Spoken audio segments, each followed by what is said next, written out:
I extremely sorry, আসলে আপনার story জানতাম না, তাই আপনার সাথে অনেক উল্টাপাল্টা কথা বলে ফেলেছি। আচ্ছা, আপনি যদি এত জোর করছেন, আপনার হাতের এক কাপ কফি আমরা খাবো, আমরা এখানে বসতেছি। হ্যাঁ আচ্ছা ঠিক আছে ভাইয়া, আপনারা বসুন, আমি আপনাদের দুইজনের জন্য মজা করে কফি বানিয়ে নিয়ে আসতেছি। চল।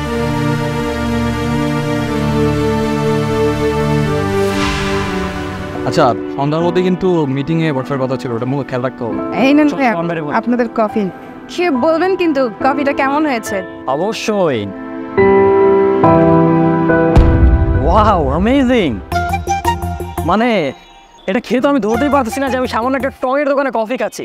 আপনি জানেন, বিগত অনেক বছর আমি দুবাইয়ে ছিলাম, ওখানকার রেস্টুরেন্টগুলো অনেক স্পেশাল করে কফি বানাতো। এইটার কাছে ওই কফিগুলো ফেল করবে। একদম ঠিক বলেছিস, এরকম টেস্টি কফি কিন্তু অনেক ভালো ভালো রেস্টুরেন্টেও পাওয়া যায়। আপনি তাহলে নতুন করে কোনো ক্যাফে কেন চালু করেন না?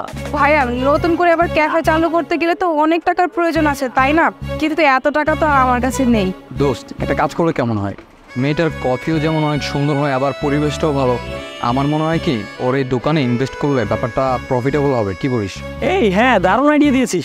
দেখেন, এমনিতেও আমরা প্ল্যান করছিলাম একটা বিজনেস করবো। হ্যাঁ, তাহলে আমরা এখানে যদি ইনভেস্ট করি, আমরা তিনজন মিলে পার্সেন্টেজটা ভাগ করে নিলাম। আচ্ছা, কিছু মনে না করলাম একটা কথা বলি। বিষয়টা হয়েছে কি, আপনার টি স্টলটা যেমন সুন্দর বাট ওয়েল ডেকোরেটেড, প্লাস সবচেয়ে বড় কথা হচ্ছে আপনার হাতের কফিটা কিন্তু বেশ মজাদার হয়। সুতরাং আমার মনে হয় এখানে ক্যাফেটা দিলে প্রফিটেবল হবে, লস হওয়ার তেমন একটা চান্স নেই। না না, আমি আমার বাবার অনেক টাকা ডুবিয়েছি, আমি আর নতুন করে আপনাদের টাকা ডুবাতে চাই না। আচ্ছা, ইনভেস্ট না হয় নাই করলাম, হেল্পটা তো নিতে পারবেন। মানে আমি কিছুই বুঝতে পারলাম না। হেল্পটা হচ্ছে কি, আমার এই যে ফ্রেন্ড, ও কিন্তু অনেক বড় একটা ইনফ্লুয়েন্সার, ওর ফেসবুক আর ইনস্টাগ্রামে অনেক ফলোয়ার আছে। ও যদি সামান্য একটা লাইভ করে না, আপনার এইখানে অনেক ক্রাউড হয়ে যাবে। অনেক ক্রাউড হলে আপনার অনেক বেচা কিনা হবে, প্রফিট হবে। এটাই হেল্প। আপনারা যেটা ভালো মনে করেন সেটাই করেন। আচ্ছা চল, তাহলে লাইভটা করে ফেলি।